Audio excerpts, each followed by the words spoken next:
HMP Full Sutton sits quietly in the East Riding of Yorkshire, surrounded by open land and wide skies that feel deliberately misleading. From the outside, there is little to suggest what happens inside. No noise, no movement, no visible chaos. And yet, this prison is widely considered one of the most tightly controlled facilities in the United Kingdom. Often described as Britain's closest equivalent to a Supermax prison, Full Sutton exists for a specific reason. It is not built to rehabilitate quickly. It is not designed for reintegration. It is built to contain men who the system believes must never be given room to operate. Full Sutton holds Category A prisoners, inmates considered so dangerous that their escape would pose a serious threat to the public or national security. Many have already demonstrated violence, manipulation, or influence that could not be controlled elsewhere. Some arrived after destabilizing other prisons. Others were placed here because intelligence suggested they would. This is not a place inmates are sent by accident. Every aspect of Full Sutton reflects its purpose. The architecture is functional, defensive, and deliberate. High perimeter walls, reinforced fencing, layered security zones, and constant surveillance create an environment where movement is restricted and visibility is total. Inside, nothing happens by chance. Daily life at Full Sutton follows a strict routine, but routine does not mean comfort. Prisoners are unlocked and locked according to schedules designed to prevent overlap. Movement is staggered. Groups are kept small. Routes are fixed. No one wanders. Cells are built for containment rather than habitation. Space is minimal. Furniture is fixed. Personal items are limited. Everything inside the cell is assessed not for convenience, but for risk. Televisions, where permitted, are privileges rather than rights. Radios provide a connection to the outside world, but even sound is controlled here. Noise draws attention. Attention invites scrutiny. Silence becomes a learned behavior. Association is one of the most tightly managed elements of life inside Full Sutton. Prisoners are not free to form large groups or social hierarchies. Intelligence teams monitor relationships constantly, looking for signs of influence, coordination, or emerging control. If patterns begin to form, the prison responds quickly. Inmates are separated. Schedules are changed. Transfers occur quietly. Power is fragmented by design. This makes Full Sutton fundamentally different from lower security prisons where gangs or dominant individuals can shape wing culture. Here, authority belongs exclusively to the institution. Any attempt to challenge that authority is met with immediate consequence. Violence, when it occurs, is brief and targeted. Large-scale disturbances are extremely rare, not because tension does not exist, but because the environment leaves little room for escalation. Everything is watched. Officers at Full Sutton operate under intense pressure. Many have extensive experience working with high-risk prisoners. They are trained to recognize subtle changes in behavior, shifts in tone, posture, routine. These details matter. In a prison like Full Sutton, danger often announces itself quietly. Staffing shortages affect the prison, as they do across the UK system, but the margin for error here is smaller. Officers must manage inmates who are intelligent, patient, and sometimes highly manipulative. Professional distance is essential. Familiarity is avoided. Trust is limited. For inmates, this creates an atmosphere of constant evaluation. Behavior is logged. Compliance is recorded. Every interaction becomes part of a long-term assessment that may influence future classification. Progress is possible, but it is slow. Category A status is not permanent by definition, but in practice, removal is rare. Prisoners must demonstrate sustained compliance over years. Even then, risk assessments remain cautious. One incident can erase long periods of stability. This reality shapes how inmates behave. Some withdraw entirely, minimizing interaction and avoiding notice. Others attempt to navigate the system carefully, following rules precisely while seeking small privileges. A few resist openly, accepting the consequences as inevitable. None of these paths are easy. Mental health support exists at Full Sutton, but access is constrained by security. Appointments require escort. Sessions are limited. Treatment focuses on stabilization rather than long-term recovery. The prison manages risk before it manages well-being. This approach reflects a broader philosophy within high-security incarceration. When danger is prioritized, everything else becomes secondary. Rehabilitation is discussed, but containment comes first. For prisoners serving long or indeterminate sentences, This creates a sense of suspension. Time moves, but progress feels abstract. Reviews come and go. Language in reports remains cautious. Improvement is acknowledged, but rarely rewarded decisively. The outside world becomes distant. News arrives filtered through television screens and brief conversations. Technology advances. Society changes. Inside Full Sutton, life remains largely unchanged. Routine becomes reality. Some inmates lose the ability to imagine life beyond the walls. Others cling to the idea of release, even when timelines are uncertain. Both responses are shaped by the same environment, one designed to restrict autonomy at every level. Full Sutton's isolation is not accidental. Its location, its design, and its operation all reinforce separation from society. Visits are limited. Movement is controlled. Communication is monitored. The prison exists apart from the world it protects. From a public safety perspective, Full Sutton is effective. Escapes are virtually non-existent. Serious incidents are rare. Control is maintained. But effectiveness carries cost. Extended isolation affects cognition, emotion, and social capacity. Prisoners adapt, but adaptation often involves emotional suppression. Feelings are managed carefully. Displays of vulnerability are avoided. This environment produces compliance, but not necessarily growth. For staff, the emotional toll is different but equally real. Working daily with high-risk inmates requires constant vigilance. The stakes are always present, even during calm periods. Burnout is common. Experience matters. The prison relies heavily on officers who understand its rhythms and risks. Yet despite all this, Full Sutton continues quietly, largely unseen by the public. It does not seek attention.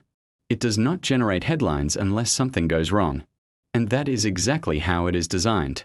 HMP Full Sutton is not meant to be known. It is meant to function. It is a prison built around one central belief, that some individuals must be contained with absolute certainty, even if that certainty comes at a human cost. Whether that cost is justified remains a question society continues to debate. But inside Full Sutton, the debate does not matter. What matters is control. And control, here, is absolute. At HMP Full Sutton, isolation is not a last resort. It is a core tool. The prison operates on the belief that separation prevents control. By limiting association, the institution disrupts influence before it can form. This philosophy shapes everything from cell placement to daily movement schedules. Some prisoners spend extended periods interacting with almost no one beyond staff. Meals arrive through doors. Exercise happens alone or in tightly controlled conditions. Conversations are brief, monitored, and often discouraged. This level of isolation is not imposed randomly. It is calculated. Risk assessments determine who can associate, when, and for how long. Prisoners deemed capable of manipulation or coordination are kept apart. If intelligence suggests communication between inmates is becoming organized, the response is immediate. Cells change. Schedules shift. Contact stops. The prison does not wait for incidents to occur. This proactive containment distinguishes Full Sutton from many other high-security facilities. Where some prisons react to disruption, Full Sutton works to eliminate the conditions that allow it. The result is a prison that feels controlled, but emotionally heavy. Isolation alters perception. Days stretch. Silence becomes oppressive. Time loses structure beyond routine. Without social interaction, thoughts turn inward. For some inmates, this leads to reflection. For others, it leads to rumination. Mental health staff are aware of these effects, but their role is constrained. Treatment focuses on keeping individuals functional within the environment, not transforming the environment itself. The prison does not adapt to the prisoner. The prisoner adapts to the prison. For inmates who arrive from other Category A facilities, Full Sutton often feels stricter. Where Whitemoor emphasizes observation and control through routine, Full Sutton emphasizes separation and prevention. The two prisons share a purpose, but their methods differ. Whitemoor manages through constant evaluation. Full Sutton manages through restriction. Franklin, by comparison, sits somewhere between the two, isolating, but with different operational rhythms. These differences matter to inmates. Transfers between Category A prisons are not neutral.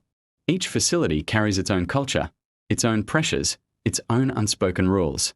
Prisoners learn to read these differences quickly. because failing to adapt carries consequences. At Full Sutton, adaptation means accepting limited contact. Some inmates attempt to maintain influence through indirect means, messages passed quietly, signals exchanged during brief encounters. Intelligence teams work constantly to identify and disrupt these attempts. The prison is patient. It can wait longer than any individual. Over time, many inmates stop trying to exert control externally and focus instead on internal survival.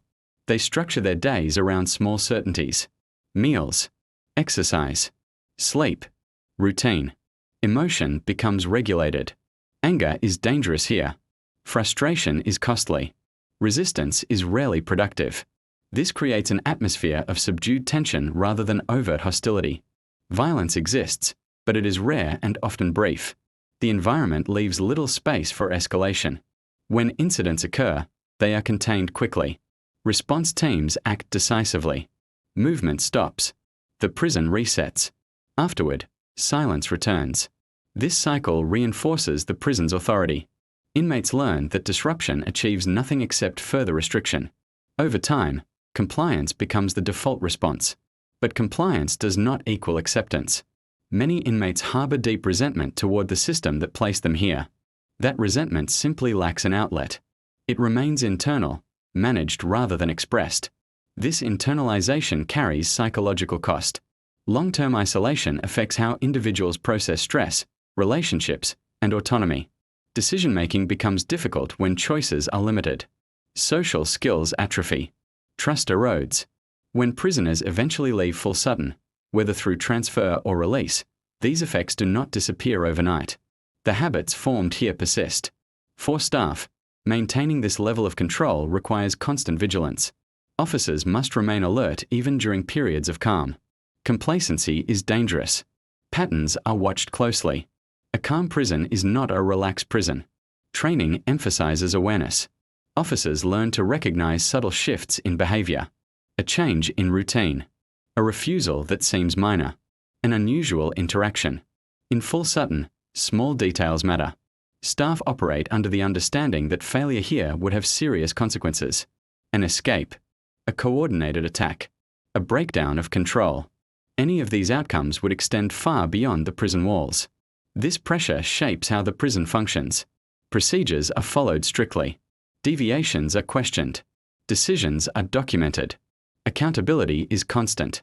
This creates an environment where flexibility is limited. Compassion must operate within rigid boundaries. Empathy is present, but constrained.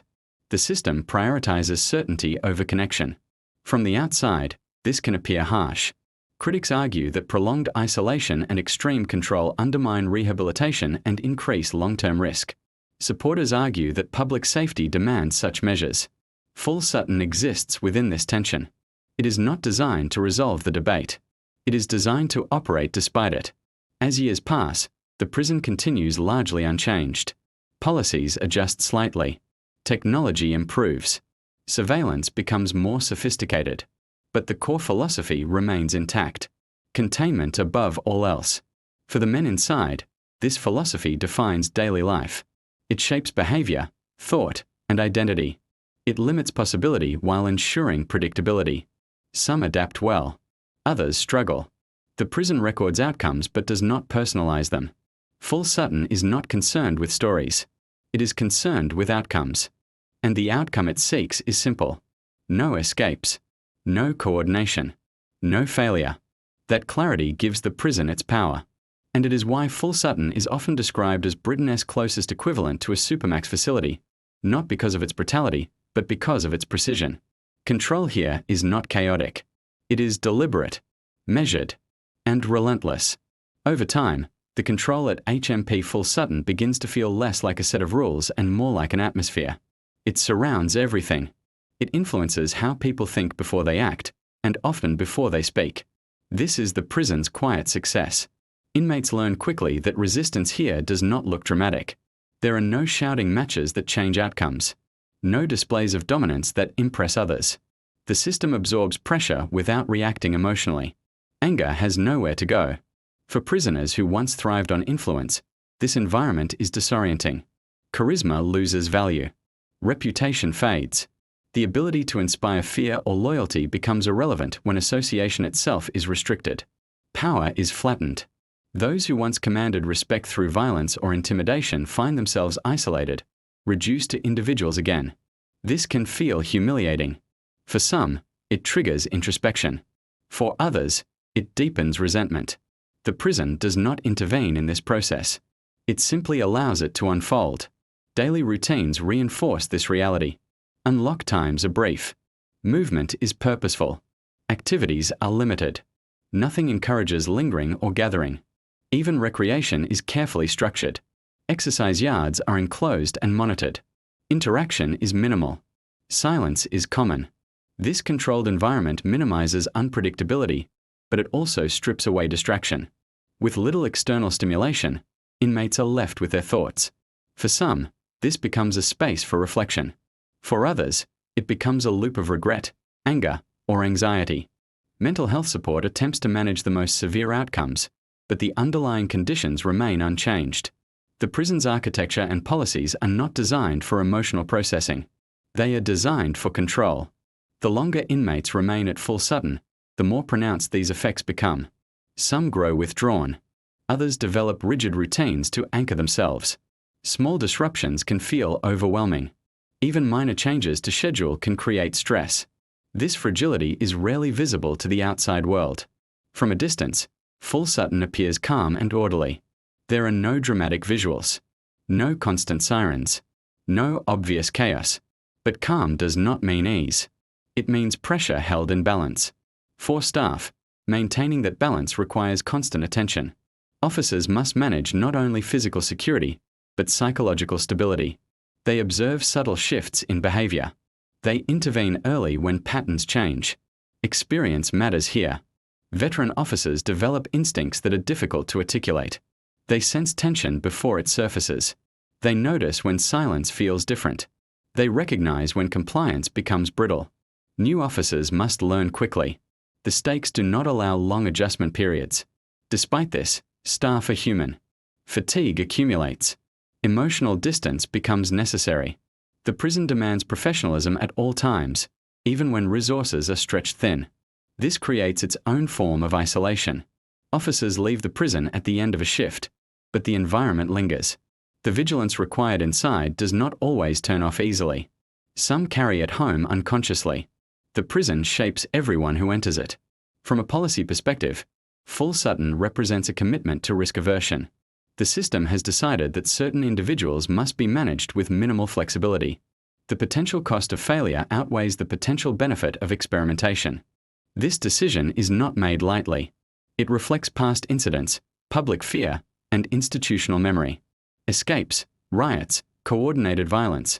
These events leave lasting marks on policy. Full Sutton is the product of those lessons. But lessons learned through fear can create rigid systems. Systems that work well within defined parameters, but struggle to adapt when circumstances change. As the prison population ages, new challenges emerge. Older inmates require different care. Long-term incarceration brings health complications. Mobility decreases. Risk profiles shift. The prison adjusts slowly. Adaptation occurs through policy updates rather than structural change. Security remains paramount, even as individual needs evolve. This creates tension between care and control. Healthcare services operate under security constraints. Treatments are delivered cautiously. Appointments are limited. Movement is restricted. The body ages even when freedom does not. For inmates who entered Full Sutton decades earlier, the prison has become their primary environment. The outside world exists largely as memory. Social norms have changed. Technology has advanced. Society has moved on. Inside, time has compressed. This raises difficult questions about the purpose of long-term high-security imprisonment. If individuals are held for decades under extreme control, what is the intended outcome? Deterrence? Protection? Containment? Rehabilitation becomes abstract when opportunity is limited. Supporters of Full Sutton argue that its existence is necessary, that public safety demands certainty, that some risks cannot be mitigated through trust. Critics argue that prolonged isolation and rigid control create long-term harm that undermines reintegration. Both perspectives coexist. Full Sutton does not resolve this debate. It embodies it. The prison operates as a practical answer to an uncomfortable question. What should society do with individuals it fears cannot be safely managed elsewhere? The answer, here, is containment. This answer may not satisfy everyone. It may not be morally comfortable, but it is operationally effective. And effectiveness is what Full Sutton is built to deliver. As long as the prison succeeds in preventing escapes, suppressing coordination, and maintaining order, its methods will continue largely unchanged. Change, if it comes, will be gradual, incremental, carefully tested, because experimentation carries risk. And risk is what Full Sutton exists to eliminate. As years pass inside HMP Full Sutton, the prison reveals its most defining feature, not the walls, not the locks, but endurance. This is a place built to last longer than resistance, longer than anger, longer than expectation. The institution does not hurry outcomes. It waits. Prisoners who arrive with defiance often discover that defiance has no audience here. There is no crowd to impress, no hierarchy to climb, no influence to wield. The environment strips behavior down to its core motivations. What remains is the individual. This is perhaps the most psychologically demanding aspect of Full Sutton. Without distraction, identity becomes unavoidable. Prisoners are left alone with their choices, their histories, and the consequences of both. Some respond by retreating inward. They reduce interaction to the bare minimum. They avoid emotional exposure. They move through each day with deliberate neutrality. Others attempt to impose structure on their lives. Reading becomes routine. Exercise becomes ritual. Time is divided carefully to prevent it from dissolving into emptiness. These coping strategies are not signs of weakness. They are adaptations. Full Sutton forces adaptation. The prison's regime does not explicitly demand silence, but it rewards it. Those who draw attention invite scrutiny. Scrutiny invites reassessment. Reassessment often results in restriction. The safest position is invisibility. Over time, many inmates internalize this logic. They become efficient prisoners, not necessarily compliant in spirit, but compliant in action. Rules are followed not because they are respected, but because deviation is costly. This quiet compliance allows the prison to function with minimal disruption. From an administrative perspective, it is success. But beneath the surface, tension remains. It does not erupt often, but it never disappears. It is managed, contained, and redirected inward. The prison's control mechanisms do not eliminate emotion. They redirect it. Anger becomes frustration. Frustration becomes resignation. Resignation becomes routine. This emotional progression is not universal, but it is common. For staff, navigating this environment requires constant awareness. Officers must balance authority with restraint. Too much force invites escalation. Too little invites exploitation. Experience teaches where that line sits. The most effective officers at Full Sutton are often the quietest. They do not shout. They do not posture. They communicate expectations clearly and enforce them consistently. Consistency is power here. Inconsistency creates opportunity. This is why procedures are rigid. Deviations are discouraged. Predictability is valued above flexibility. The prison does not aim to surprise inmates. It aims to remove surprise entirely. This approach reduces incidents, but it also removes spontaneity. Life inside Full Sutton is predictable to the point of monotony. Days differ only in minor details. Weeks blur together. Time becomes abstract. For prisoners serving life sentences, this abstraction can be overwhelming. The future feels distant and undefined. Progress is measured in assessments rather than milestones. Hope must be rationed carefully to avoid disappointment. Some inmates stop thinking about release altogether. They focus instead on surviving the present. Others maintain a long-term focus, clinging to the possibility of change, however remote. Both approaches carry psychological cost. The prison does not intervene in this internal struggle. It provides structure, not meaning. Meaning must be created individually. Religion, education, and routine offer some prisoners a sense of purpose. Others find meaning in maintaining physical health, intellectual engagement, or simple consistency. But none of these activities alter the fundamental reality. Full Sutton remains a place of containment. The system's design reflects a belief that some risks must be managed indefinitely. That trust, once broken, cannot easily be restored. that safety requires certainty. This belief is reinforced by every successful day without incident. Each quiet day confirms the prison's approach. From a public perspective, this success is invisible. There are no headlines celebrating prisons that function as intended. Silence does not attract attention. But silence is the outcome Full Sutton is built to produce. Critics argue that this silence masks long-term harm. That prolonged isolation and control create individuals ill-equipped for eventual reintegration. That the prison solves immediate problems while creating future ones. Supporters argue that these concerns are secondary to public safety. That the risks involved justify extreme measures. That alternatives have been tried and failed. Full Sutton exists within this unresolved debate. It is neither an experiment nor a compromise. It is a conclusion drawn from fear, experience, and institutional memory. The prison does not pretend to offer redemption. It offers containment. This honesty is unsettling, but it is also clear. As the UK prison system continues to evolve, facilities like Full Sutton remain essential to its structure. They serve as endpoints, places where the most dangerous individuals are managed when no other option feels safe enough. Whether this model will endure unchanged is uncertain. Advances in psychology, technology, and policy may eventually reshape high-security incarceration.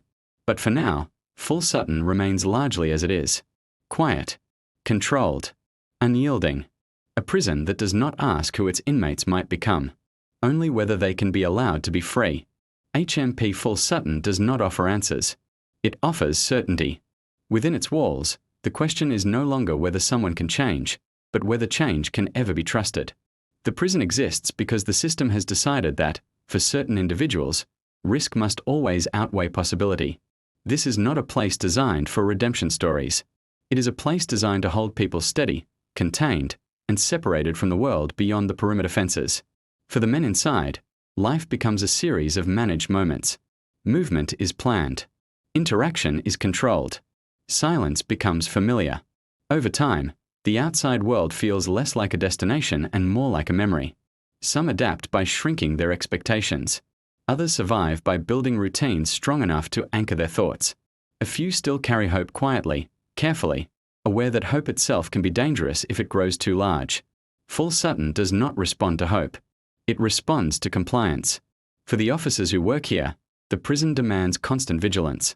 Every day requires attention, discipline, and restraint. Mistakes are not theoretical. They carry consequences that extend far beyond these walls. The pressure shapes everyone involved. From the outside, HMP Full Sutton remains largely unseen. It rarely appears in headlines. It does not invite attention. And yet, it plays a critical role in how the UK manages those it fears most.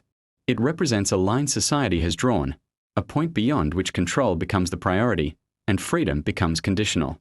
Whether that line is just, necessary, or sustainable remains an open question. What is certain is this: prisons like Full Sutton reveal how fear shapes systems. When risk feels absolute, certainty becomes the goal. And when certainty becomes the goal, places like this are built. HMP Full Sutton is not chaotic. It is not brutal in obvious ways. It is quiet, precise, and deliberate. It does not punish loudly. It contains completely. And in doing so, it forces an uncomfortable reflection, not only on those held inside its walls, but on the system that believes this is the safest solution. Because in the end, HMP Full Sutton is not just a prison. It is a statement about risk, a statement about control, and a statement about how far a society is willing to go to feel safe.